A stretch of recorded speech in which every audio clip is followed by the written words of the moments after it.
So as I'm working on the Ironheart armor, I've been constructing the thigh armor, and that has involved a lot of these framing tubes that I'm kind of mounting on the rough shape of the thigh, and then these will be covered by armor plates, so you'll only see certain sections of this. But as I'm doing the tubing, joining it, and this is just insulation foam that's either 1/4 or 1/2 inch insulation, and as I'm doing it, I'm noticing that like the seams are kind of really ugly.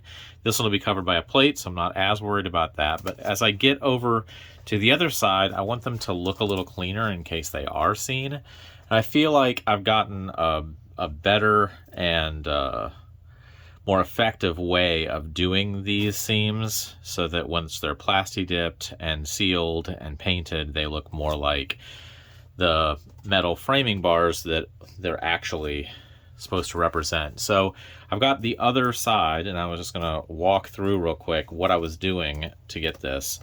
And I'm basically taking a new section of the tubing, figuring out roughly about what angle to cut it, right? So that we get a nice flush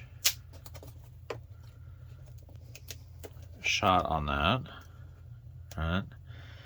And then I'm actually taking my glue gun, which you should not use on this kind of foam because it's too lightweight.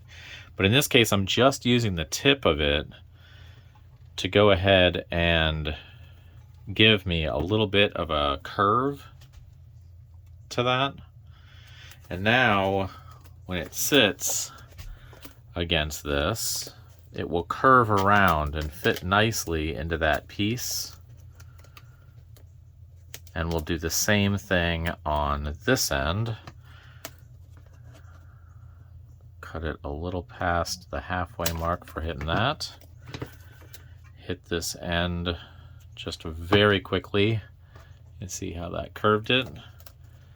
And now those two pieces match up in a way that looks pretty accurate to what steel piping would look with welds. So that's kind of what we're doing. Obviously, since you can't use a hot glue gun on this or it will melt like crazy, I'm using just rubber cement, contact cement, to go ahead and do the actual gluing. But that's how I'm solving this particular challenge when doing the Ironheart leg armor.